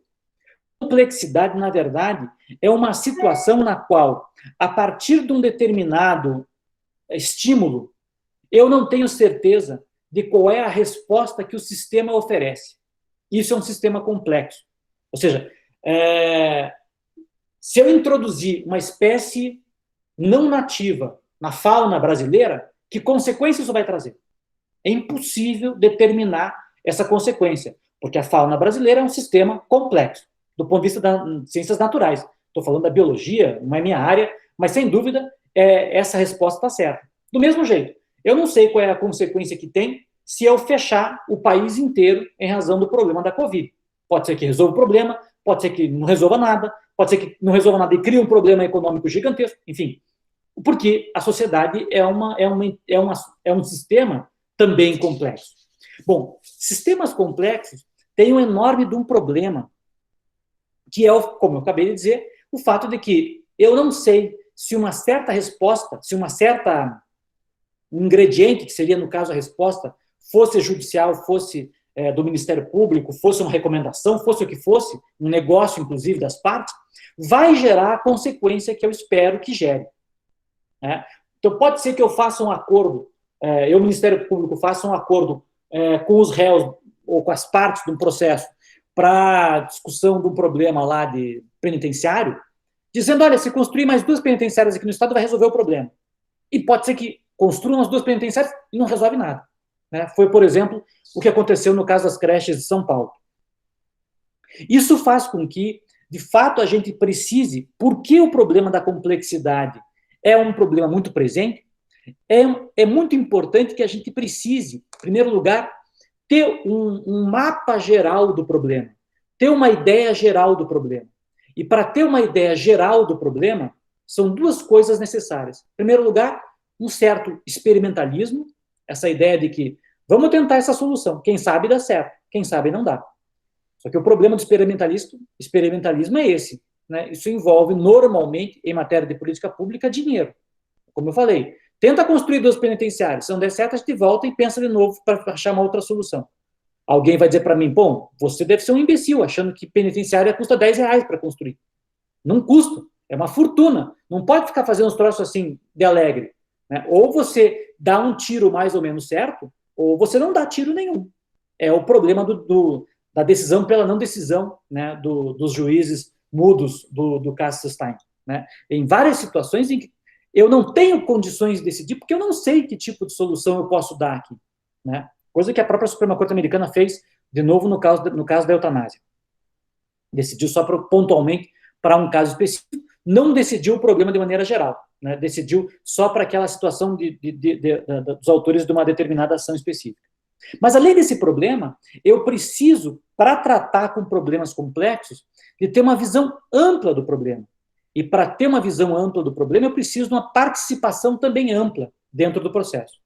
Você examina o problema da participação, dessa solução dialogada, dessas situações, e o único problema que eu vejo, seja na via jurisdicional, seja na via não jurisdicional, administrativa, procedimento administrativo, ou, enfim, negociado, como você sugere, é muito difícil para a gente conseguir perceber os vários subgrupos que existem e que devem compor essa discussão num sistema, para usar a linguagem técnica, num sistema complexo como é a sociedade brasileira. né? Ou, pelo menos em vários casos daquilo que a gente lida. É claro que eu tenho problemas estruturais que são mais contidos e que, portanto, não põem esse tipo de problema. A solução é muito mais fácil, né? Eu sempre uso o exemplo da recuperação judicial. A recuperação judicial é um processo estrutural também, mas tem sujeitos limitados, né? São os credores. Então, se eu junto os credores, eu sei quem são, né? É claro que isso pode evoluir. Se eu tenho lá os credores da TAM, é um problema. Se eu tenho os credores da quitanda da esquina, é outro problema. Agora, não há dúvida de que eu tenho um ambiente limitado. Mas quando eu vou, por exemplo, discutir problema de saúde pública, vamos dar remédio para as pessoas, né? O sujeito aqui de Santa Catarina, vamos botar ozônio nas pessoas. Pô, quem que tem que ser ouvido para saber se o ozônio é bom, é ruim, deve ser colocado, não deve ser usado, etc., né? Vê o tipo de discussão complexa que isso aqui envolve. E vê o tipo de discussão complexa que envolve, por exemplo, o Ministério Público ajuizar uma ação contra essa deliberação desse prefeito municipal, dizendo o que você está falando é um absurdo. Eu até acho que é um absurdo, mas eu não tenho dado técnico suficiente, não ouvi ninguém para saber se de fato isso é um absurdo. Vai que, e eu não sei, mas vai que algum dia aparece um gênio aí da medicina e diz, sabe que a solução para o coronavírus era ozônio, daquele jeito ali que o prefeito queria fazer? E aí? Aí fico eu com aquela cara de pastel, dizendo, pô, e eu fiz um negócio, matei um monte de gente, porque a minha ação que impediu que se usasse aquela coisa. Quem tem que participar disso? Em que condição tem que participar disso? Qual é o médico que eu vou ouvir? Qual é o organismo técnico que eu vou ouvir? Quais são os órgãos técnicos que eu vou ouvir? Isso é muito difícil, né? Eu me lembro, em um caso específico, que ainda não acabou o julgamento, é um processo judicial, é um processo que acontece no Supremo Tribunal Federal, que é um processo que envolve um problema de porte de droga, né? E o processo começou com uma discussão sobre a desconstitucionalização, a descriminalização do porte de droga para a maconha, mas agora se anuncia uma possibilidade de que o Supremo Tribunal Federal, porque o julgamento está em curso ainda, venha a descriminalizar o porte de qualquer tipo de droga, até um determinado limite, etc. e tal. Agora, pergunto, dá para ver isso, na verdade, porque isso consta lá do voto do ministro Fachin, do voto do ministro Barroso e do voto do ministro Gilmar Mendes, que estão, enfim, dialogando nesse problema aqui. Quem é que foi ouvido para estabelecer esse tipo de compreensão? Né? Na realidade, se você for ver, há dados técnicos colocados ali, mas a minha pergunta é, esses dados técnicos são os únicos que existem? São os melhores que existem? Não havia um outro sujeito para você ouvir? Qual é o contraditório que houve? Contraditório em termos amplos, né?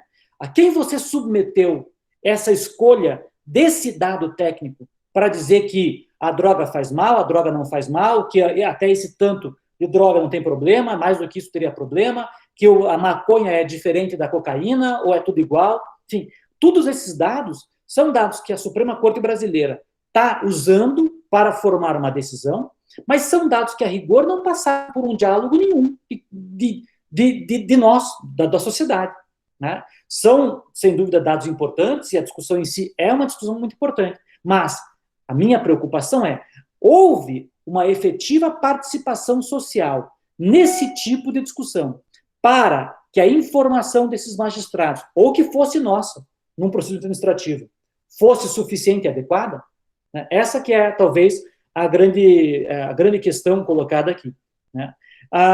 Fora isso, né, e aí eu termino, eu acho que a solução negociada, que é muito importante e é muito boa, ela ainda enfrenta, muitas vezes, enormes problemas no direito brasileiro interno.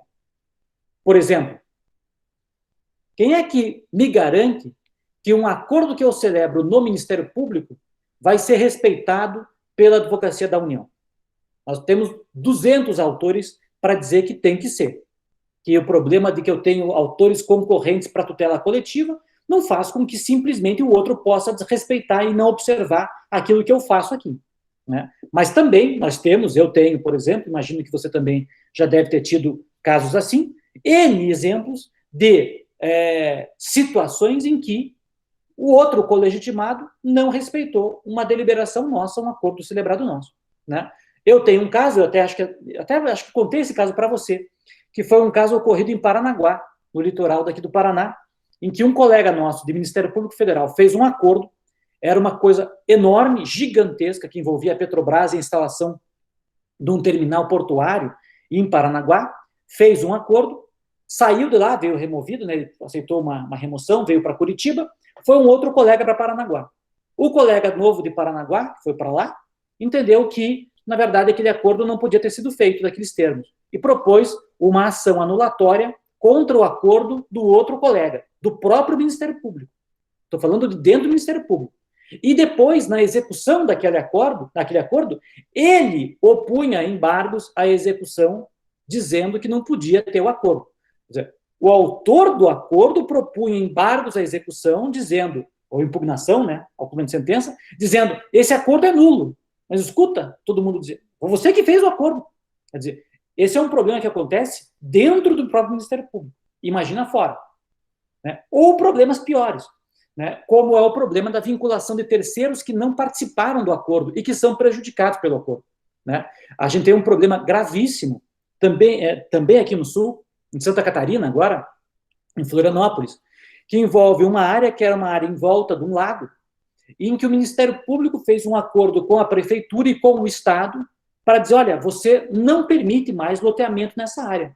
É uma área de proteção ambiental, enfim, é uma área que tem uma certa estrutura necessária e tal, e você, então, tem que respeitar isso aqui. Tá bom, beleza, não faço mais. Acontece que as pessoas que moravam naquela região continuaram vendendo os imóveis para os outros. E outras pessoas continuam ocupando os imóveis. E essas pessoas que continuam ocupando os imóveis agora propõem mandado, tem vários assim, propõem mandado de segurança contra o município, dizendo, eu não fiz parte do acordo. Então, eu não sou vinculado ao acordo. Então, você trata de me permitir usar isso aqui, porque a legislação municipal de vocês permite que eu use essa área. E o TRF tem dado ganho de causa para essas pessoas. Ou seja, são, em tese, para a lógica tradicional nossa, acordos que envolvem terceiros e que, portanto, não podem afetar aquele que não participou do acordo. Né? Então, essa é uma situação que também precisa ser repensada num ambiente como esse aqui. Por quê? Porque eu vou ter sempre a possibilidade de ter um grupo subrepresentado ou não representado num problema estrutural e que, eventualmente, pode querer vir lá na frente e dizer, não, mas eu não participei. Então, como eu não participei, eu não quero estar sujeito a isso aqui, ou eu quero poder participar agora, ou alguma coisa desse jeito assim. Né? Então, eu vejo que a via negociada, ela tem uma flexibilidade muitíssimo importante, né? É a tônica, inclusive, daquilo que o professor Antônio Cabral tem reiteradamente dito quando discute o problema dos negócios processuais e tal, né? Essa flexibilidade que isso aqui oferece, a gente não tem na legislação tradicional processual brasileira, né? Mas acho que ainda a gente tem que evoluir muito em termos de noção de participação, de ambiente dialogal e de construção de um procedimento não judicial adequado também para esse tipo de solução. Para essas observações iniciais, e eu também já extrapolei demais esse meu tempo, é mais ou menos isso que eu queria colocar aqui. Não sei o que você gostaria também de acrescentar, ou se o Antônio, o Beclaut, os colegas todos têm alguma outra coisa para colocar aí. Enfim, para mim é um prazer poder ouvir todos vocês aqui.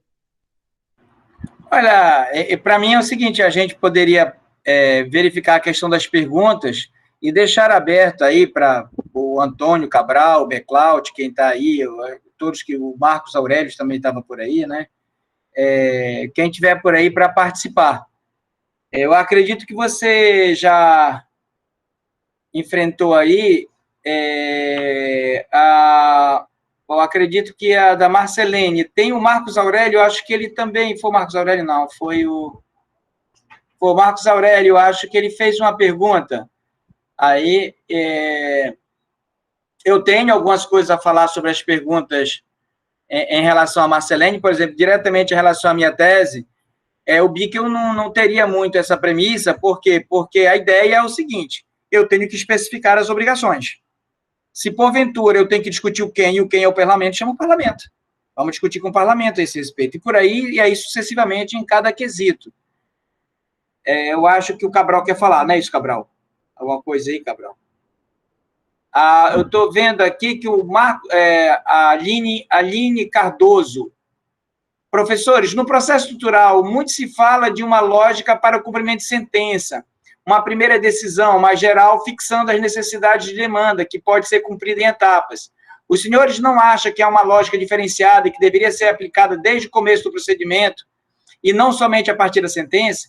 Muito se fala em cumprimento de sentença no processo estrutural e pouco se fala sobre o seu desenrolar desde o início. Na verdade, a minha teoria fala no quesito que se tem lá, ele é aplicado tanto para a cognição quanto para a execução, em todos os quesitos que tem. Então, aqui ele teria só querendo questão extrajudicial. Só falando a resposta rápida. Ele fez pergunta também para você, Sérgio, aí você pode ficar livre. O Cabral, eu não sei, você quer falar, Cabral? Eu não sei se você quer falar. Vou fazer uma pergunta, posso fazer uma pergunta? É isso, Cabral, você pode participar, faça um negócio desse. Então, ó, cumprimentar vocês dois aí, estou ouvindo atentamente aqui, e a minha pergunta é a seguinte, Sérgio, Sandoval, como é que vocês veem o fenômeno dos repetitivos, dos incidentes repetitivos dentro desse contexto? Porque muitos dos litígios estruturais, eles às vezes vão ter por assim dizer, uma sede principal de resolução e também de negociação, normalmente relacionada a um processo coletivo, mas eles vão ter que conviver com, às vezes, demandas individuais de centenas, às vezes milhares de pessoas que, simultaneamente, foram ao judiciário pedindo uma pretensão para si. E há um problema de descoordenação muito complicado, e o professor Arenhardt tem uma obra que procurou tratar esse problema, né? Uma visão coletiva da litigância de direitos individuais homogêneos. E aí me parece que os incidentes repetitivos acrescentaram um elemento nessa lógica que é de difícil equação, porque lá nos repetitivos os indivíduos são tratados individualmente, não tem uma entidade, como uma associação, Ministério Público, que possa tomar as rédeas do procedimento e tomar as rédeas da negociação. Né? E nesse caso recente dos expurgos inflacionários, que foi feita uma negociação global envolvendo todo mundo, a gente viu um caso até com certa perplexidade, porque não houve uma participação adequada dos envolvidos, né? E os cálculos de como seriam feitas as indenizações, os valores, era tudo meio obscuro.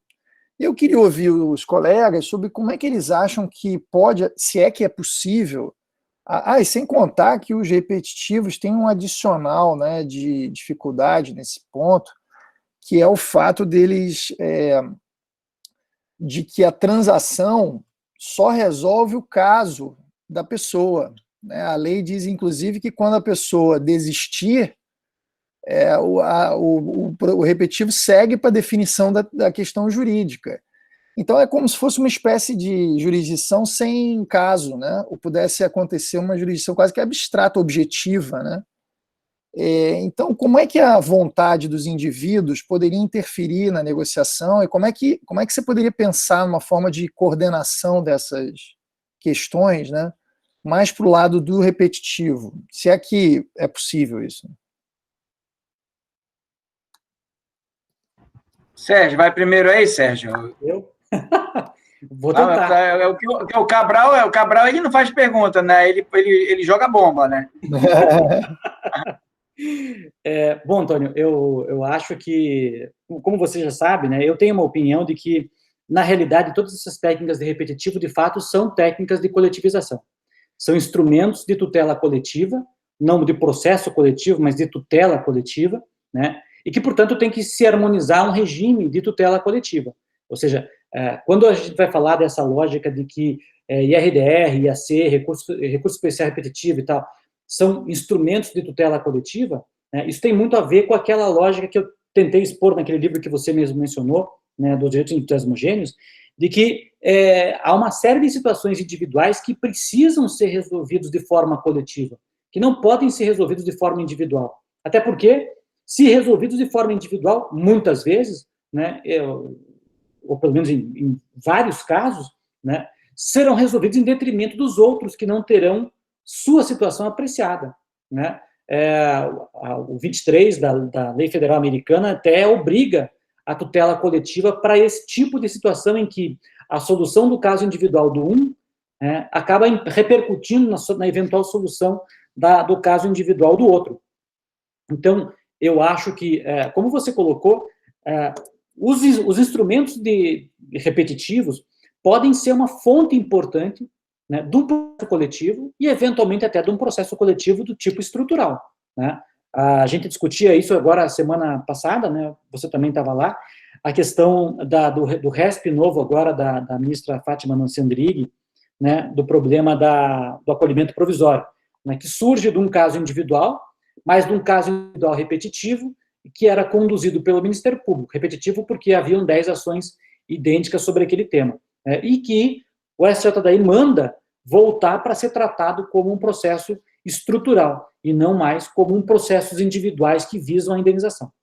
O que vai acontecer nesses casos, e aí eu não sei o que você pensa dessa possibilidade, mas o que eu vejo nesses casos é que, muitas vezes, esse tipo de visão coletiva dessas situações acaba gerando uma solução que não é a solução ideal para o indivíduo. No sentido de que, muitas vezes, ele pode ser até prejudicado por essa coletivização, mas é a solução melhor para o panorama coletivo. Ou seja, pode ser que, por exemplo, vou pegar o exemplo que você mesmo colocou dos expurgos inflacionários. Não é um caso estrutural, mas é um caso coletivo, né? A meu ver, aquilo que foi feito ali é uma norma de uma barbaridade. Um absurdo. É um absurdo por quê? Primeiro porque trabalha com a lógica de que o litigante habitual pôde impor uma solução que era boa para ele e ruim para todos os consumidores a partir de uma dinâmica específica de tratamento, como se aquilo fosse individual, né? Quer dizer, qualquer trabalho sobre processo coletivo, por exemplo, o livro do professor Robert Bond, que trabalha sobre lógica econômica do processo e tal, vai dizer que esse é um dos casos que isso aqui é uma barbaridade de acontecer. Porque você trabalha o litigante habitual de maneira que ele possa impor a vontade dele sobre a coletividade. E foi o que foi feito. O Edilson, inclusive, tem um texto muito legal, né, discutindo e criticando esse acordo coletivo dos expurgos inflacionados. E é o que eu vejo. A rigor, o que eu faço aí é dizer: quem quer fazer o acordo faz, nesses termos que eu imponho, quem não quer espera o Supremo voltar a decidir esse problema aí, que ele vai decidir daqui a uns 40 anos, vai morrer e não vai receber o dinheiro. Escolhe o que você quer, né? Que é uma lógica muito tenebrosa, que muitas vezes é comum até, pelo menos até onde eu sei, Sandoval, desculpe se eu falar bobagem, mas é uma lógica aparentemente muito comum na área trabalhista, que é essa. Quer o acordo é 10 mil. Se não quer o acordo, espera. Daqui a 40 anos você ganha os teus 100 mil. Só que daí você já morreu, quem sabe teu neto ganha, né? Quando, na verdade, a força da coletividade está na coletividade, né? Não está nesse tratamento fracionado. De modo que agregar essas pessoas para uma solução conjunta pode não ser bom para mim. Eu ia receber amanhã, só daqui a talvez 5 anos, 10 anos, sei lá. Mas o fato é que, a partir daquilo, eu tenho uma força muito maior, inclusive de negociação, porque faço parte de um grupo, não estou mais atuando de maneira isolada, de maneira sozinha, né, dentro desse ambiente aqui. É claro que você pode até imaginar que certas situações vão favorecer soluções fracionadas, ou soluções em parte coletiva e em parte fracionadas. Eu até acho que isso é bem viável, também foi alguma coisa que eu tinha defendido naquele trabalho lá. Agora, nesses casos estruturais, particularmente, é que eu vejo que não tem como tratar assim, né? Nós, você e eu, atuamos muito frequentemente no problema de medicamento. E o medicamento, para mim, é o caso mais crítico em que a gente vê isso acontecer. Que é, eu trato isso de forma isolada, dou o medicamento para A, B, C, D, E, mas, no fim das contas, o que eu estou fazendo hoje, né, é, de certa maneira, até de forma irresponsável, até uma certa altura de forma irresponsável, comprometer todo o orçamento de saúde de vários municípios, até de vários estados, né? Então, esse é o tipo do caso em que eu acho, eventualmente, o tratamento coletivo pode não ser bom para mim, porque pode ser que, no final das contas, eu não ganhe medicamento, ou eu não ganhe o leito na UTI, mas é porque o cara que está na situação mais grave vai ganhar o leito, vai ganhar o medicamento, ou o tratamento, enfim, vai ser dado de uma maneira mais adequada, né? Então, eu acho que a gente tem aí uma importante técnica de coletivização e que deve ser tratada pelo regime próprio de coletivização. Ou seja, embora haja situações em que se viabilize um fracionamento dessa proteção coletiva de situações individuais. Em várias situações, e particularmente nessas situações que são estruturais, eu acho que o ambiente tem que ser coletivo, ainda que em detrimento das pretensões que são individuais e que acabaram dando origem à discussão coletiva. Não sei o que você pensa. Olha, Cabral, a tua pergunta é fenomenal, e porque é o seguinte,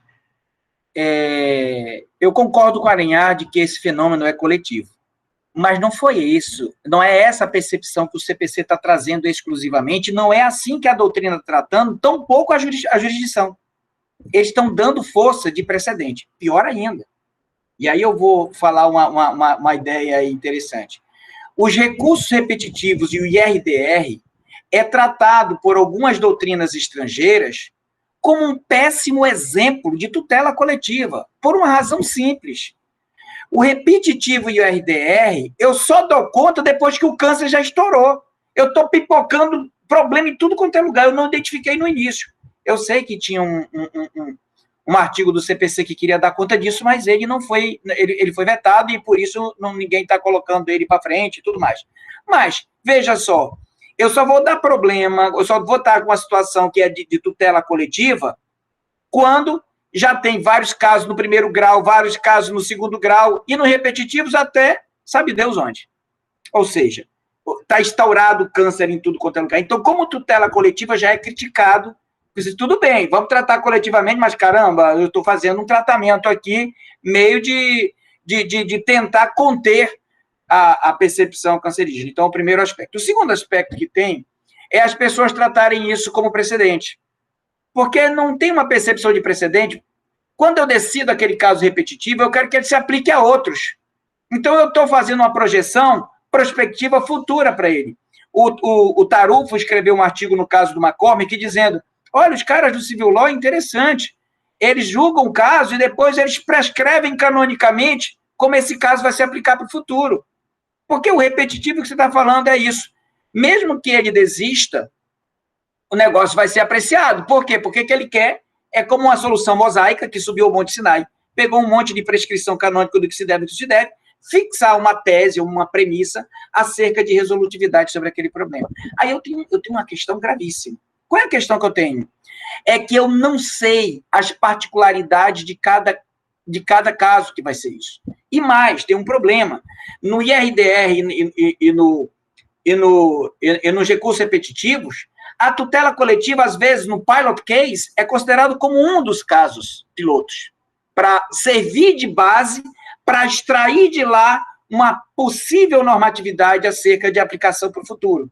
E eu tenho um engendramento diferente, ainda manda o CPC dizer, vincula para o bem e para o mal, coisa que a tutela coletiva no Brasil era diferenciada. Se beneficiar, faz coisa julgada, se não beneficiar, não faz coisa julgada na tutela individual. E isso se dá um problema cômico no Brasil, que é em relação à tutela coletiva, que é em relação a precedente, que é em relação a todos os institutos que o Brasil importa sem ter vivência, sem ter cultura. Eu concordo com as percepções que está tendo, mas, por exemplo, até dialogando contigo, se me permitir, Arenhar, e pedindo perdão pela besteira que eu vou falar, nós temos um culto à coisa julgada e uma depreciação do ato jurídico perfeito. Por exemplo, no caso que você estava falando lá da negociação lá não teve participação e o tribunal está derrubando. Tudo bem, o Supremo não deu participação dos expurgos inflacionários. Quem está derrubando a decisão do Supremo? Não teve participação do mesmo jeito. Ou seja, ou a gente leva a sério esse negócio de que ele é dialógico, de que ele permite a participação e que a deliberação é coletiva, e eu trato esse problema no quem, ou ele nunca se resolve. O que eu percebo, e aqui eu obviamente eu não estou me arvorando, eu vou dizer, eu fiz um artigo com o Breno sobre o grau de vinculação dos precedentes à luz do próprio Supremo Tribunal Federal. O que é que o Supremo faz? Tem até discussões entre Gilmar Mendes e a Carmen Lúcia dizendo, olha, nós não podemos decidir isso porque a gente não sabe o que vai acontecer. Não, vamos decidir e a gente aprecia isso em reclamação. Deu problema. O que é que o Supremo faz? O Supremo decide. Depois isso sobe com um recurso, com reclamação, com qualquer outro tipo de instituto. E ele, percebendo os problemas de injustiça no caso concreto, começa a modular ou fazer um override ou alterar seu posicionamento anterior. Então, provavelmente, assim, já que eu tenho um exemplo da Suprema Corte do país, adotando com situações que me parecem parecidas com o que você está perguntando, o que vai acontecer é que vão decidir no repetitivo, vão fixar teses, ou no IRDR, e, obviamente, e pior ainda, porque lá é o Supremo Tribunal Federal na cabeça de 11 ministros. Agora eu vou ter sei quantos juízes tentando discutir isso por distinguish, ou com superação. Por quê? Porque as técnicas que estão usando não é de tutela coletiva, as técnicas que estão usando é de precedentes, é de vinculação de teses, é num outro contexto. Então, eu vou discutir outras técnicas que não necessariamente a perspectiva coletiva. Então, eu acho que é uma pergunta interessantíssima, mas ele vai ter, sim, uma balbúrdia por falta de vivência cultural e jurídica do Brasil, dos institutos importados, e nem ser um pouco saber as críticas que tiveram nos países de origem acerca dessa questão. Então, é isso que eu considero. E tem um detalhe, só para finalizar essa pergunta aí. Quando eu discuto de tutela coletiva, tem dois aspectos que eu preciso distinguir. E a Áustria faz isso com a CLAGE. Ele diz, o processo coletivo, ele é uma ação de nível abstrato, eu só quero resolver a tutela coletiva. Se eu estou protegendo o meio ambiente, é o meio ambiente. Se alguém tem uma premissa individual, o seu João, o seu Manel que vá. A class action parte, hoje em dia não, tem a mandatory, que tem vários outros sentidos, que já caminhou no sentido evolutivo, mas quando começou de uma perspectiva individualista, e querendo dar conta dos aspectos individuais. O Brasil junta tudo isso no meu lugar, e eu tenho que distinguir no Brasil, no quem, eu tenho que distinguir no Brasil o que é aspecto coletivo e o que é repercussão no aspecto individual, como premissa, como transporte nutírios, como permite de liquidação individual homogêneo, por exemplo, em premissas individuais. E aí, essa é uma problemática que eu acredito que a gente não resolve de uma pancada só, mas, e sim, entendendo a problemática que é a cultura do Brasil. Não sei se eu cometi muita besteira aí, que eu estou vendo o Sérgio pronto para falar. Não sei, Sérgio, se concorda, é a premissa que tem nos estudos que eu tenho feito tutela coletiva, mas nesse sentido. Muitos institutos criticados lá são aqui importados sem nenhuma crítica. Não, com certeza, esse problema existe, além do que também, às vezes, acontece o fato de que a gente importa um instituto sem perceber que há outros institutos que eles usam e que servem, às vezes, de contracautela, que servem como um ponto de equilíbrio e que a gente não importou. Né? Então, muitas vezes, a gente se apaixona por um instituto específico e não olha que isso dentro de um sistema é visto de um jeito, dentro de um outro sistema pode ter uma visão totalmente diferente do problema, pode gerar uma solução completamente diferente. Né? Então, eu concordo inteiramente com você quando você coloca essa observação aí. Agora, Cabral, você, no Sérgio, você apareceu e deu um legal. Para mim, você sumiu. Aí você me deixa nervoso.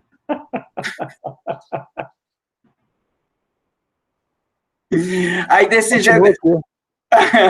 Aí você falou, Cabral, atendeu? Não sei se era isso, Cabral, que você colocava. Agora, para mim, tem que ter participação, tem que ter diálogo, sim, tem que ter premissa, mas eu pego um juiz, que é um juiz homodeus, que sabe tudo e decide, que sabe tudo por todos, onipresente, vem, acha que consegue tudo, faz uma decisão padrão, e aí tenta fazer uma avalanche, é lógico que isso não vai dar certo em lugar nenhum.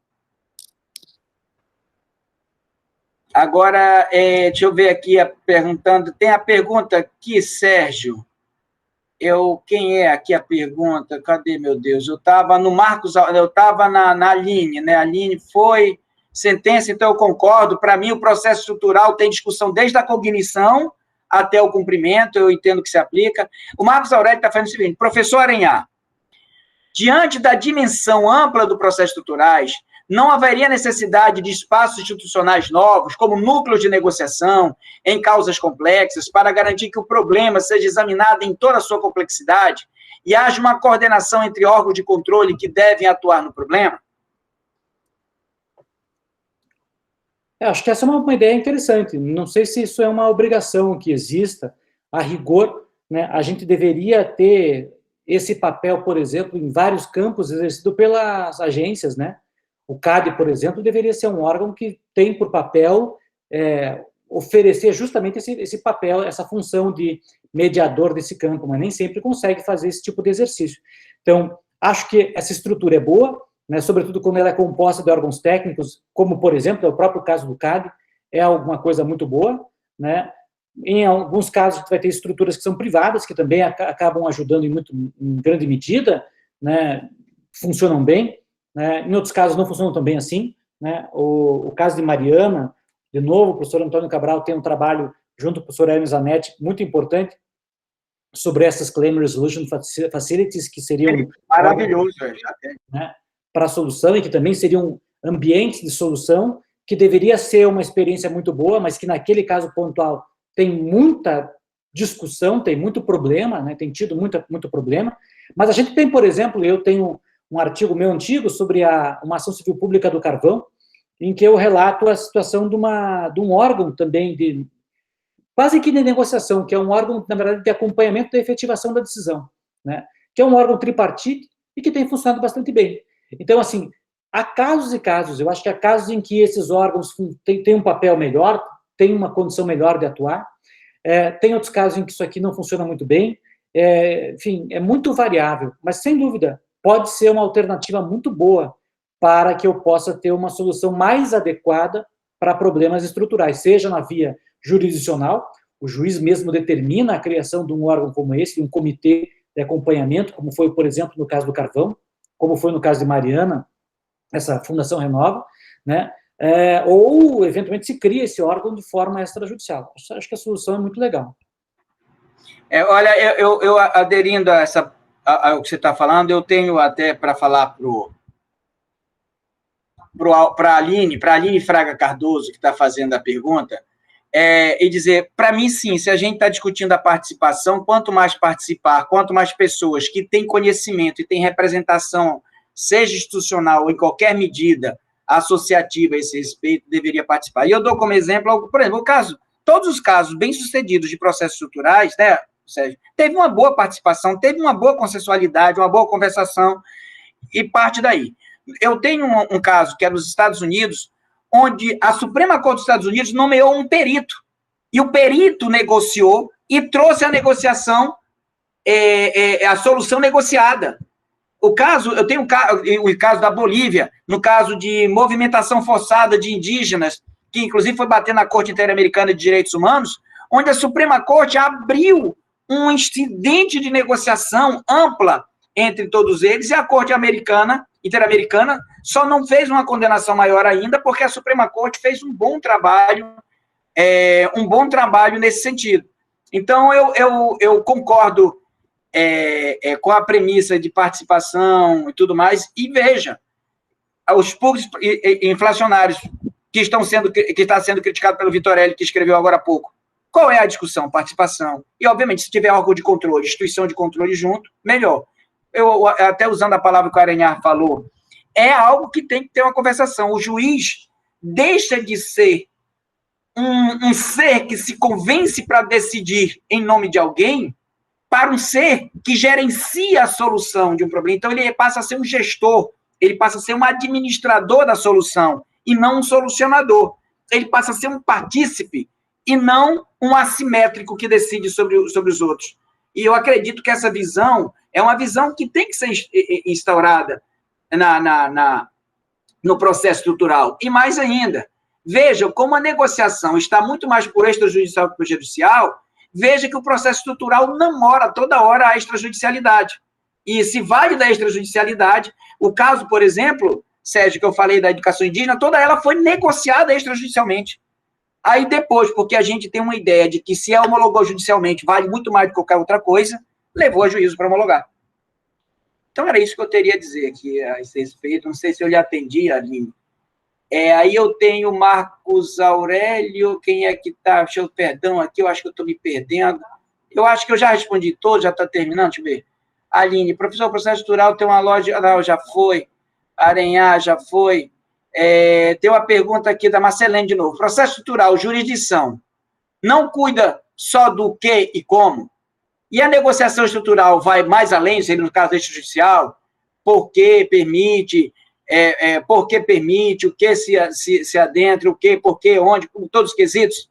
eu tenho uma premissa nesse sentido, logo porque, quando eu estou lá em juízo, eu já estou dizendo que o juiz é competente, e aí vai ficar difícil, a não ser que seja uma solução meio parecida, me antecipando aqui sobre os quesitos, para você, Aranha. Então, eu compreendo, sim, que a negociação estrutural, se é que posso dizer estrutural, eu diria que a negociação pelo Ministério Público ou pela Defensoria, por quem tem institucionalmente essas atribuições, ela pode buscar muito mais quesitos, muito mais atuações do que efetivamente poderia se alcançar num processo estrutural. Mas eu concordo com o professor Sérgio Aranhar, tem que ser com algumas instituições, não cabe num sindicato para isso, não cabe numa associação, acho que é limitada. Eu não sei o que é que você tem a falar sobre isso, Sérgio, falando rapidamente sobre essa pergunta.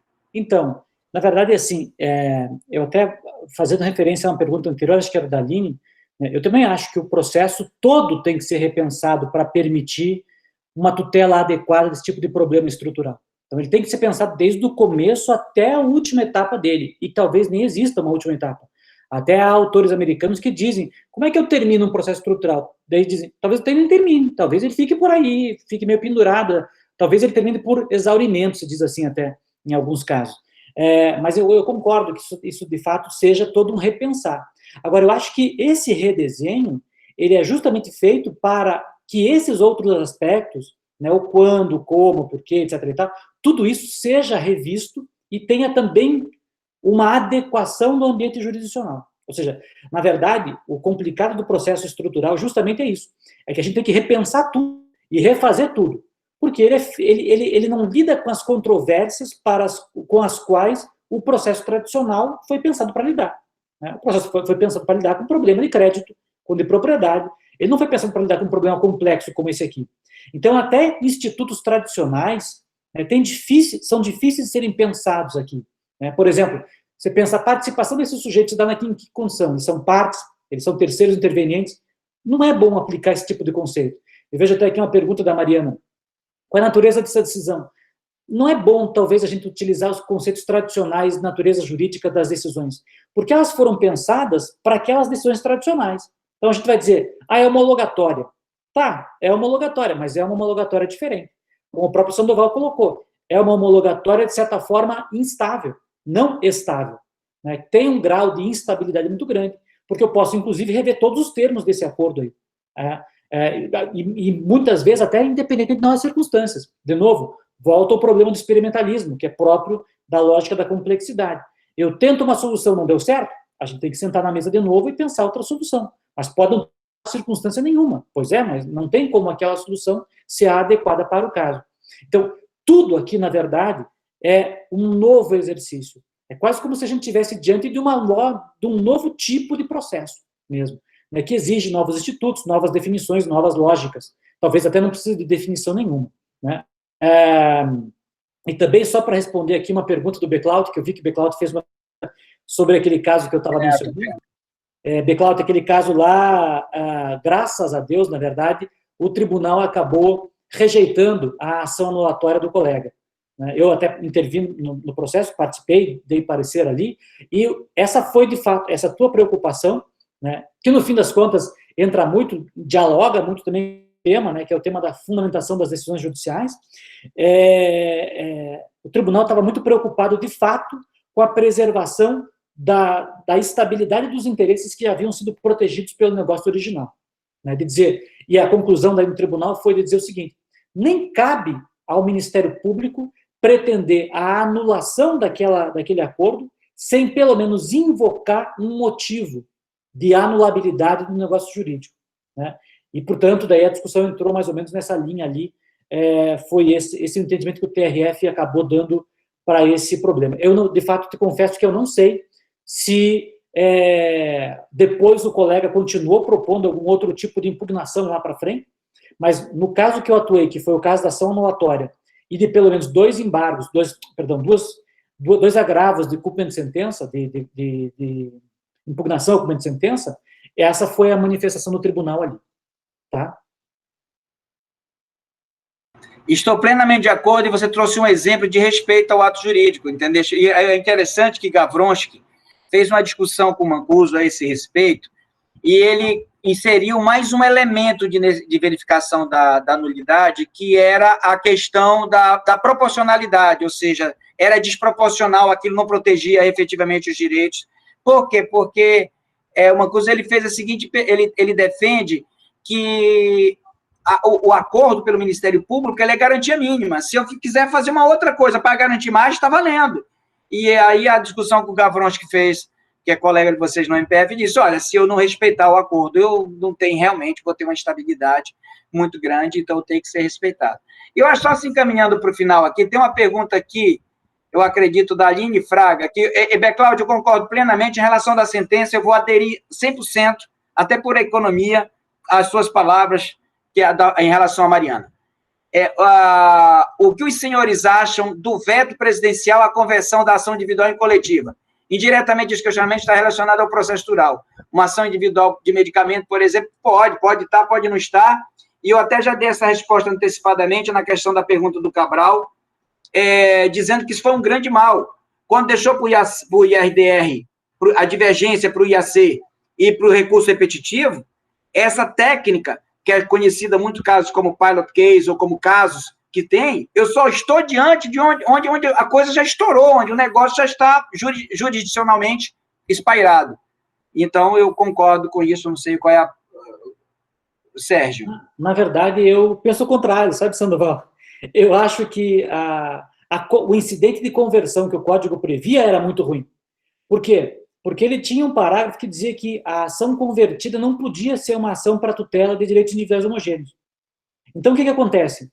De duas, uma. Então, ou o que o legislador estava pensando é que eu, Sérgio, não é o Ministério Público, eu, Sérgio, ajuizei uma ação para tutela do meio ambiente, e aí o juiz vai converter em ação coletiva, vai mandar o Ministério Público entrar no processo no meu lugar, e, portanto, o que eu fiz foi forçar o Ministério Público a propor essa ação, mesmo que às vezes ele não concorde com isso aí, né?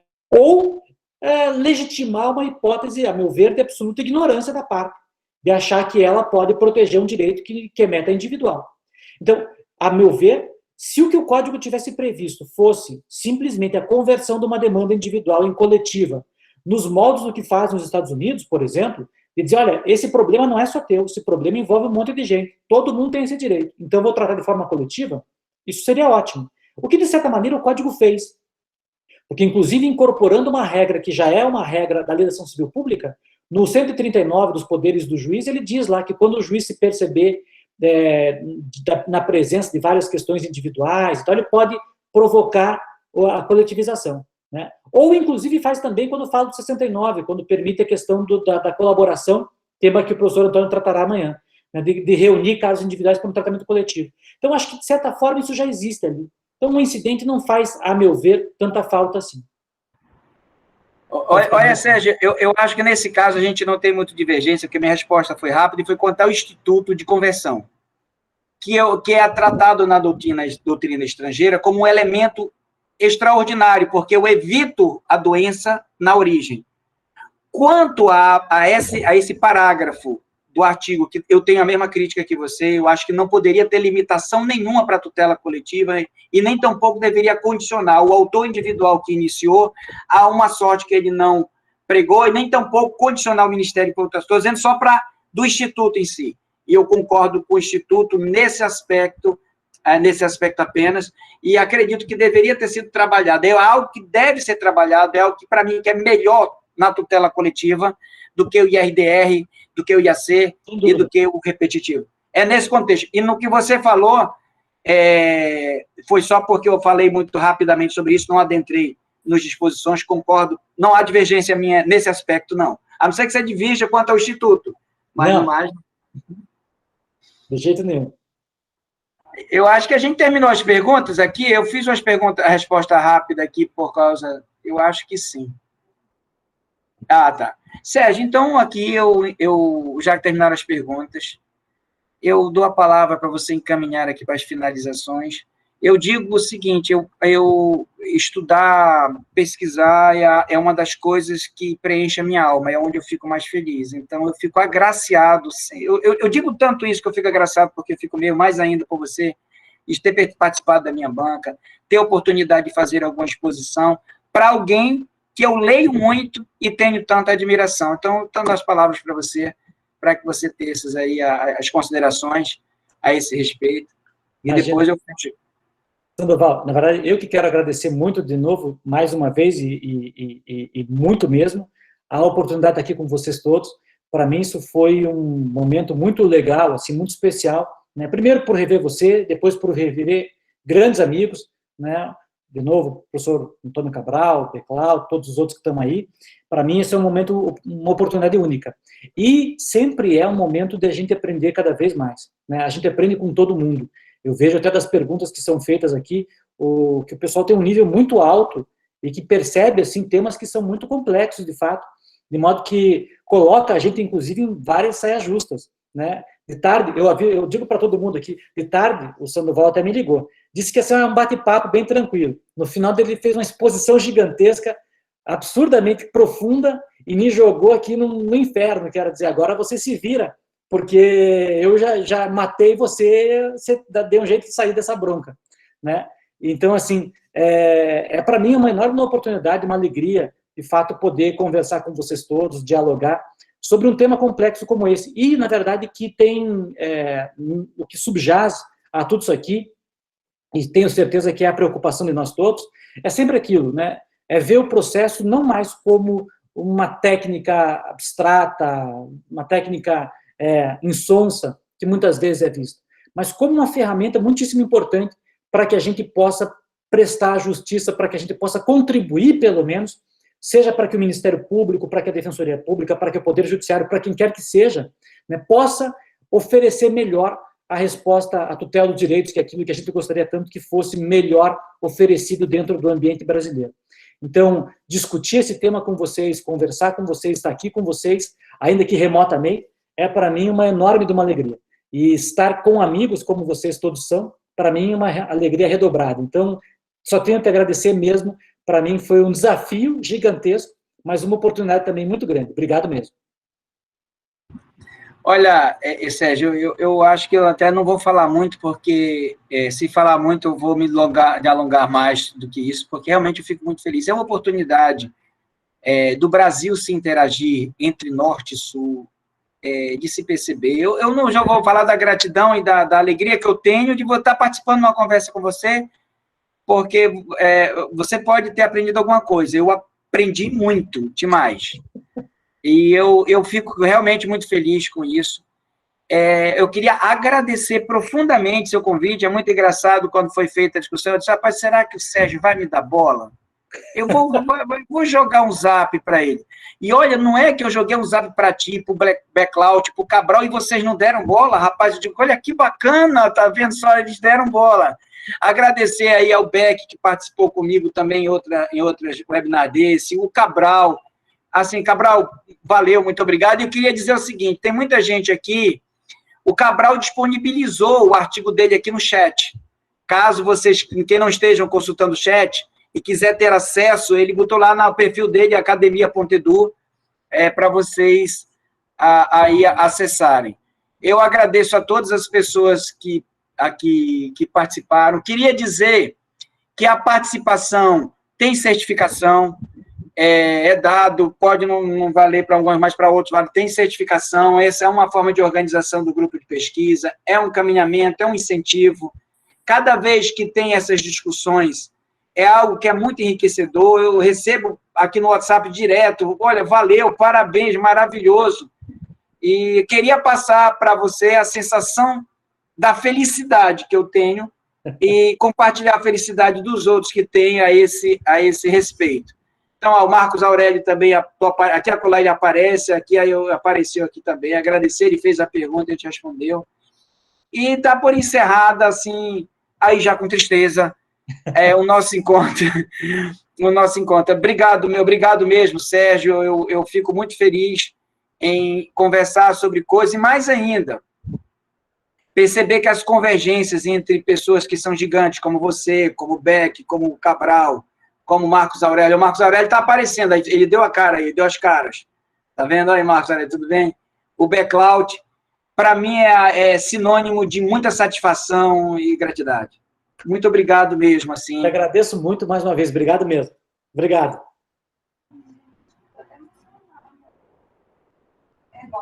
Olha, Beck, apareceu. Beck, tá vendo? Dá as caras agora, né? Abraço forte, Beck. Devia ter participado. Você, Marco Aurélio Cabral, vocês podiam participar aí. Ficava em silêncio. Vocês tinham que estar participando também, dialogando como o Cabral fez. Verdade. Marcos Aurélio também. Tchau, um abraço forte. Obrigado mesmo. Um abração para todo mundo aí. Abração. Tchau.